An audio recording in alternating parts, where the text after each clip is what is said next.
Hi friends, welcome to nucleus chemistry. देखो, आपका net जून 2020 हो चुका है और उम्मीद है वो अच्छा ही गया होगा। पर उस पेपर से हमने एक बात सीखी है। वो क्या है कि आजकल चाहे वो मैं कहूँ इनऑर्गेनिक हो, फिजिकल हो, ऑर्गेनिक हो,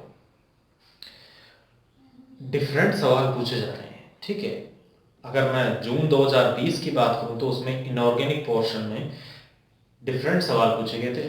टफ नहीं बट घूमे हुए थे, थोड़े ट्विस्टेड सवाल थे। ठीक है, तो ये पैटर्न अब एक ट्रेंड बनेगा या नहीं बनेगा वो तो अभी मैं कह नहीं सकता, लेकिन अब इतना ज़रूर जानते हैं कि एडवांस्ड तरीके से हर एक चीज़ को पढ़ना पड़ेगा। ठीक, तो अब इसी कड़ी में, इसी सीरीज में मैं एडवांस्ड बायो इनऑर्गेनिक केमिस्ट्री आपसे डिस्कस करूंगा। ठीक है, जो मेनली बुक्स पर फोकस्ड है, चाहे हाउसक्राफ्ट हो, चाहे ए के दास हो, जय हुई हो। ओके, तो आज क्या स्टार्ट करने जा रहे हैं, एडवांस्ड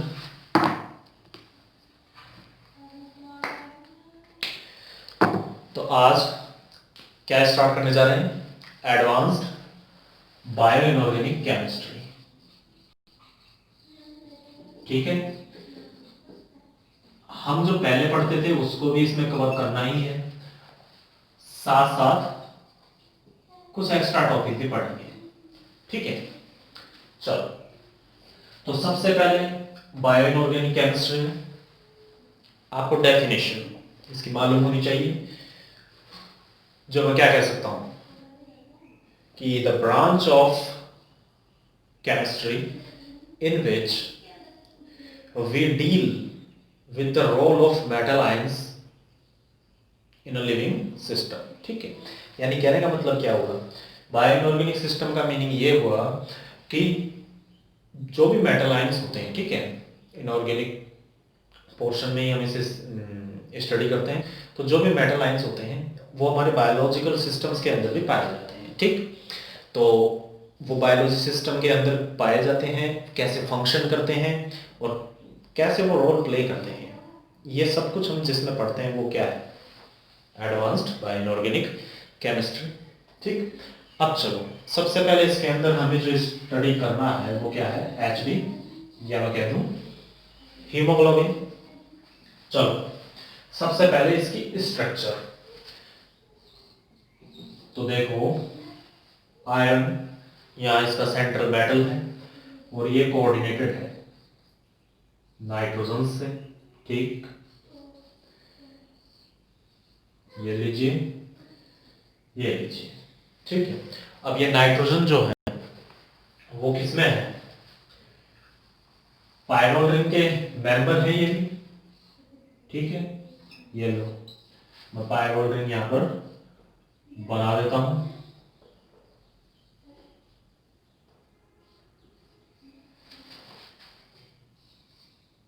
ये लीजिए,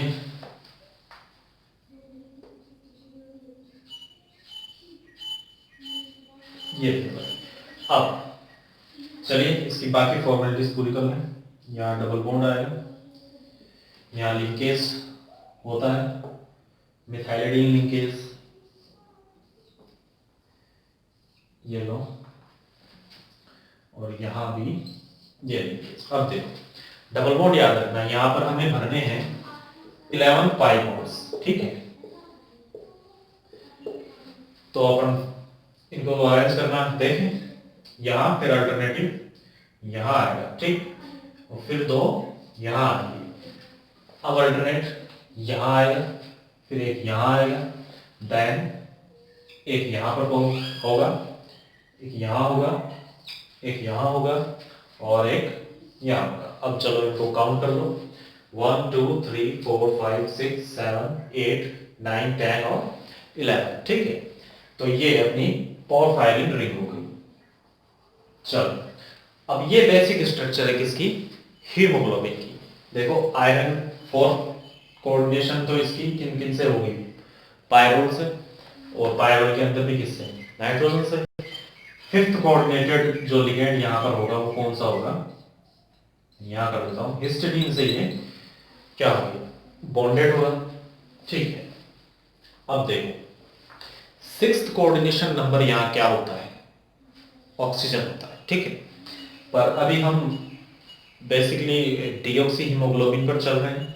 फिर जैसे डीऑक्सी हीमोग्लोबिन कवर हो जाएगा हम मूव करेंगे फिर आगे इसका ऑक्सीजनेशन करने पर ऑक्सीजन कहाँ ऐड होगा, कैसे होगा, वो बात की बात है। हाँ, तो अब इसमें एक एडवांस्ड चीज जो मैं आपको बता सकता हूं, देखो यहाँ एक डिस्टल हिस्टीडीन और पाया जाता है। ठीक है, जो इससे कोऑर्डिनेटेड नहीं है लेकिन फिर भी यहाँ पाया जाता है। आगे उसका रोल देखेंगे। अब देखो ये एक नई चीज मैं आपको बता रहा हूं तो इसको याद रख लेना, पूछ सकता है आगे, क्योंकि आजकल बहुत गहराइयों से पूछा जा रहा है। ठीक है, ये एक देख लेना, यहाँ पर एक डिजिटल हिस्टीडीन पाया जाता है जो इससे कोऑर्डिनेटेड नहीं है लेकिन एक इंपॉर्टेंट रोल प्ले करेगा आगे फर्दर। ठीक, चलो अब ये स्ट्रक्चर इसकी बेसिक यूनिट है।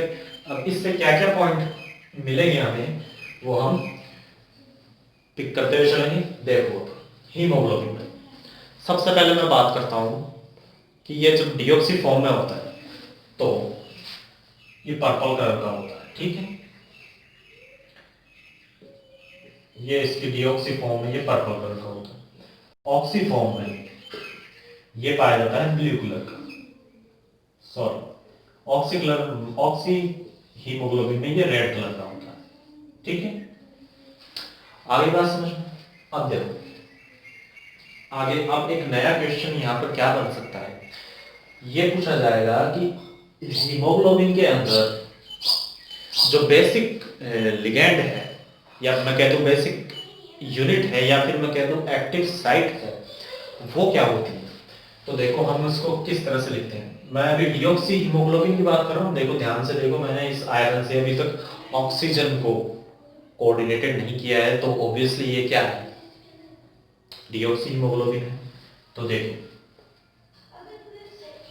मैं क्या कह रहा हूँ, यहाँ जो बेसिक स्ट्रक्चर है वो लिगेंड वाली वो क्या कहेगी,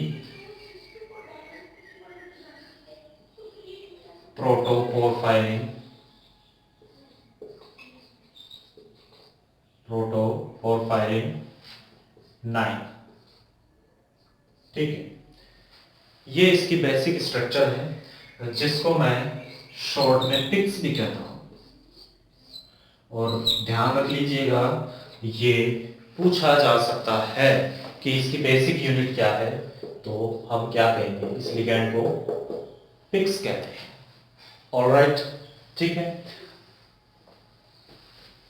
इससे इस पिक्स से क्या जुड़ा हुआ होता है, Fe।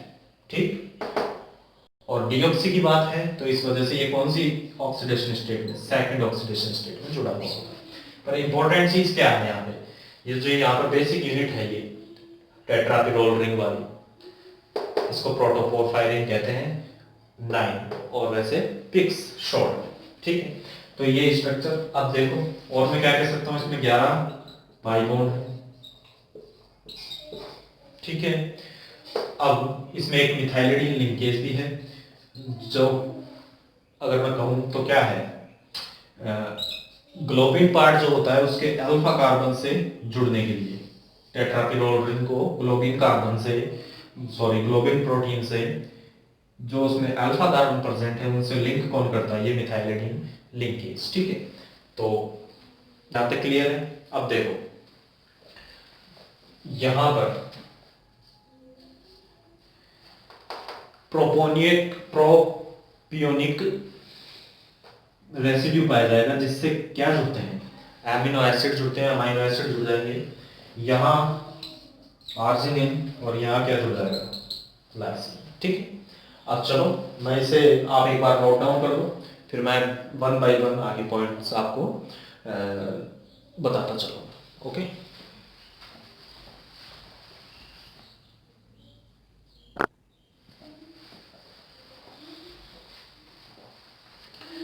हाँ देखिए, यहां तक आपने नोट डाउन कर लिया। अब हम हीमोग्लोबिन में बेसिकली एंटर करने जा रहे हैं।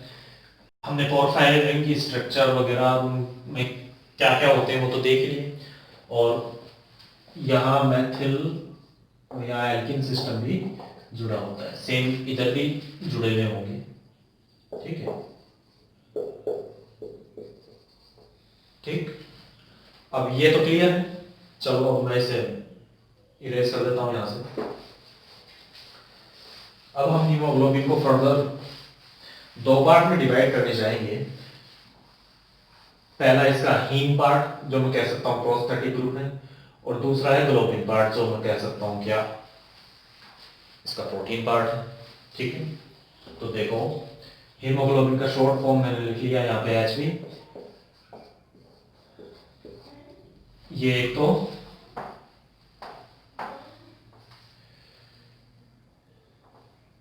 हीम पार्ट में डिवाइड है जो इसका प्रोस्थेटिक है, और यहाँ एक मैं कहूँगा ग्लोबिन जो प्रोटीनिश पार्ट है। अब हीम बी पाया जाता है यहाँ पर, और मैं और क्या कह सकता हूँ इसको, इसको पिक्स कह सकता हूँ, पिक्स, और उसके साथ क्या जुड़ा हुआ है एफई। ठीक है, और अभी मैं डीऑक्सी हीमोग्लोबिन की ही बात कर रहा हूँ। ठीक है, तो मैंने क्या कहा इसमें, ये बेसिकली रिप्रेजेंट है पिक्स जो मिथाइलिडीन लिंकेज द्वारा किससे जुड़ी हुई रहती है, अल्फा कार्बन। ठीक है, और अल्फा कार्बन किस में पाए गए, इस ग्लोबिन यूनिट के अंदर। अब ग्लोबिन पार्ट जो प्रोटीनियस पार्ट है इसमें अल्फा और बीटा चेन पाई जाती हैं, और इसके अंदर 141 अमीनो एसिड और इसमें 146 अमीनो एसिड पाए जाते हैं। क्लियर है? चलो हो गया। ये इसका बेसिक क्लासिफिकेशन मैंने किया कि ये किस तरीके से पाया जाता है। अब चलो हीमोग्लोबिन को अब डिवाइड करते हैं अपन दो पार्ट में, डीऑक्सी हीमोग्लोबिन और ऑक्सी हीमोग्लोबिन। देखो एच डी, यहां लिखा मैंने डीऑक्सी हीमोग्लोबिन, और यहां लिख दिया मैंने ऑक्सी हीमोग्लोबिन। अब डीऑक्सी है, इसका मतलब इसमें ऑक्सीजन यहां तो नहीं है। इसके कुछ कैरेक्टरिस्टिक्स हैं जो एफ इसके अंदर जो मेटल है सेंट्रल मेटल वो सेकंड ऑक्सीडेशन स्टेट में पाई जाती है। दूसरी बात ये हाई स्पिन होती है। अब देखो हाई स्पिन है, एफ सेकंड है, एफ सेकंड मतलब D6 हो गया इसका इलेक्ट्रॉनिक कॉन्फ़िगरेशन, और D6 हो गया तो ऑब्वियसली हाई स्पिन में क्या होगा, पैरामैग्नेटिक। करेक्ट। चलो इसमें जो फिफ्थ कोऑर्डिनेशन नंबर है आएगा वो किससे सेटिस्फाई होता है, हिस्टिडीन से। सही, ध्यान देखो ऑक्सी हीमोग्लोबिन में इसके अंदर ऑक्सीडेशन होगा Fe का, और ये Fe थर्ड में आएगा, स्पिन यहां पर चेंज होगी, लो स्पिन में आ जाएगा। ठीक है, अब Fe थर्ड मतलब D5। अब D5 पैरामैग्नेटिक तो हुआ लो स्पिन के अंदर, ठीक है, एक इलेक्ट्रॉन रहा, लेकिन यहां क्या होती है, स्ट्रॉन्ग कपलिंग हो जाती है, और कपलिंग होने की वजह से क्या होगा, ये डायमैग्नेटिक हो जाएगी। ठीक है, तो first second third fourth point, यहां देखो फर्स्ट सेकंड थर्ड और फोर्थ पॉइंट हम डिस्कस करते हैं।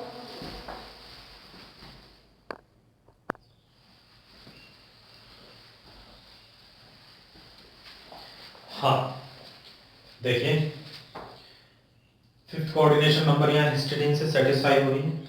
अब देखो ये fifth coordination number oxy haemoglobin में भी पाई जाएगी। अब यहाँ सिक्स्थ कोऑर्डिनेशन नंबर पर आकर के ऑक्सीजन जुड़ता है, और वो किस फॉर्म में जुड़ेगा, सुपर ऑक्साइड। ठीक, तो ये एक इंपॉर्टेंट चीज है इसमें, सुपर ऑक्साइड लिगेंड। लेकिन जो एक नई बात मैं आपको बताने जा रहा हूँ, जो अभी बताई थी मैंने कि HB का जो बेसिक यूनिट है वो क्या है, पिक्स, इस नाम से जाना जाता है, तो पूछा जा सकता है। ठीक है, अब देखो ये सब कुछ हुआ। अब मैं एक बात कर रहा था यहां पर,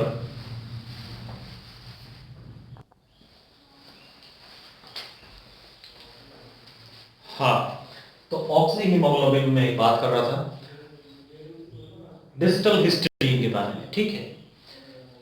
तो ये क्या रोल प्ले करता है, देखो ऑक्सी हीमोग्लोबिन का मतलब यहां ऑक्सीजन क्या है, जुड़ चुका है हीमोग्लोबिन से। अब आप ये जानते हैं कि जो कार्बन मोनोऑक्साइड है उसका जो टेंडेंसी है, अफिनिटी है हीमोग्लोबिन से जुड़ने की, वो ऑक्सीजन से ज्यादा होती है, ठीक है। तो कार्बोक्सी हीमोग्लोबिन तो बहुत घातक चीज है, तो उससे बचने के लिए, उसके प्रिवेंशन के लिए ये डिजिटल हिस्टीडीन काम होता है, ठीक है। ये कार्बन मोनोऑक्साइड को इस ऑक्सी हीमोग्लोबिन या मैं कह दूं कि हीमोग्लोबिन से लिंक होने से बचाता है, ठीक है। तो ये बहुत इंपॉर्टेंट चीज है, नई बात मैं आपको बता रहा हूं, इसको ध्यान रखना, काफी इंपॉर्टेंट चीज है, ठीक है। डिजिटल हिस्टीडीन यहां पर ये काम कर रहा है। ऑलराइट, चलो यहां तक हमने बात कर ली। अब मैं इसका कुछ स्पेक्ट्रा पार्ट डिस्कस कर लेता हूं। देखो एक काफी जानी पहचानी पीक, इंपॉर्टेंट बात है, ध्यान से देखना। एक काफी जानी पहचानी पीक मैं कह रहा हूं सोरेट बैंड, ठीक है। ये हीमोग्लोबिन में पाया जाता है, ठीक है। बेसिकली पाई से पाई स्टार ट्रांजिशन की वजह से ये अराइज हो रहा है और ऑलमोस्ट मैं कह दूं 500 नैनोमीटर के आसपास आता है अप्रोक्सीमेटली, ठीक है। तो ये एक इंपॉर्टेंट चीज है सोरेट पीक, ठीक है। चलो नेक्स्ट मैं ऑक्सी हीमोग्लोबिन में बात करूंगी। जब ऑक्सीजन जुड़ा है हीमोग्लोबिन से तो उसकी स्ट्रेचिंग फ्रीक्वेंसी क्या है, वो भी एक इंपॉर्टेंट चीज है यहाँ पर, वो 1105 सेंटीमीटर इनवर्स, ठीक है। ये बात हो गई। चलिए नेक्स्ट हम देखेंगे यहां पर ग्रुप थ्योरी का एस्पेक्ट। देखो हीमोग्लोबिन की जो स्टीरियोकेमिस्ट्री है उस पर प्रीवियसली डिस्कशन हो चुका है पेपर्स के अंदर, कई पेपर्स के अंदर हुआ, जिसमें हम ये कहते हैं कि जो कॉन्फ़िगरेशन है हीमोग्लोबिन का, उसमें जो आयरन जहां पर पाया जाता है, जब डीऑक्सी हीमोग्लोबिन से ऑक्सी हीमोग्लोबिन बनता है तो इस स्ट्रक्चर के अंदर, इस कॉन्फ़िगरेशन के अंदर क्या चेंजेस आते हैं, इस पर क्वेश्चन आ चुका है और हमने किया भी है। अब हम उसका थोड़ा सा ग्रुप थ्योरी का एस्पेक्ट हम और डिस्कस कर लेंगे। तो ये भी एक नई चीज बता रहा हूं आपको और इंपॉर्टेंट चीज है, ठीक है। ग्रुप थ्योरी क्या कहती है इस बारे में, देखो एक डीऑक्सी हीमोग्लोबिन की मैं बात करूं तो देखो मैं यहां पर एक सांकेतिक रूप से ही लिखूंगा, एन है, एन है, एन और एन। जैसे हीमोग्लोबिन बेसिकली ये, अब डीऑक्सी हीमोग्लोबिन जब है, यानी कि मैं ये कहूं कि ऑक्सीजन इससे नहीं जुड़ा हुआ, डीऑक्सी एसपी जब है ये, तो ये जो आयरन है वो स्लाइटली यहां पाया जाता है, मतलब ये जो नाइट्रोजन है चारों, इनका जो प्लेन बन रहा है उस पे नहीं होता, उससे ऊपर होता है, ठीक है। तो इस वजह से ये स्ट्रक्चर, मैं सांकेतिक रूप से बना रहा हूं इसे, ये स्ट्रक्चर कैसी है, देखो ये तो स्क्वायर प्लेनर और ये यहां पर है, इसका मतलब स्क्वायर पिरामिडल हो गई। तो मैं क्या कहूंगा, इसका जो पॉइंट ग्रुप है वो क्या आएगा, C4V। ये इंपॉर्टेंट चीज है भाई, इसको याद रखना, C4V। डीऑक्सी हीमोग्लोबिन का पॉइंट ग्रुप क्या होता है, C4V, ठीक। नेक्स्ट देखो ऑक्सी हीमोग्लोबिन बन रहा है, मतलब इससे ऑक्सीजन आकर के जुड़ रहा है, तब क्या होगा, ये जो Fe है, अभी ये जो इस प्लेन से, ये जो टेट्रापायडोल रिंग्स हैं, इनके जो नाइट्रोजन है उनके प्लेन से स्लाइटली क्या है, अबोव है। अब ये बिल्कुल इनके प्लेन में ही आ जाएगा, ठीक, ये यहीं आ जाएगा, ये। तो अब ये कैसी स्ट्रक्चर हो गई, अब ये स्क्वायर प्लेन में आ गया और स्क्वायर प्लेनर में आ गया तो मैं क्या कह सकता हूं, ये D4H हो गया। ठीक है, आपको पॉइंट ग्रुप तो निकालना आता ही होगा। देखो यहाँ पर ये C4 है, यहाँ बीच में अगर हम इसमें लगाएं तो C4 से D4 हो गया, और ये हॉरिजॉन्टल प्लेन इसमें है ही, तो D4H। तो ये भी याद रख लेना, काफी इंपॉर्टेंट चीज मैंने आपको बताई है। ऑक्सी हीमोग्लोबिन में ये पॉइंट ग्रुप D4H है, और डीऑक्सी हीमोग्लोबिन में C4B। अब बाकी हीमोग्लोबिन में आगे भी बहुत कुछ है, हम वन बाय वन डिस्कस करेंगे आगे।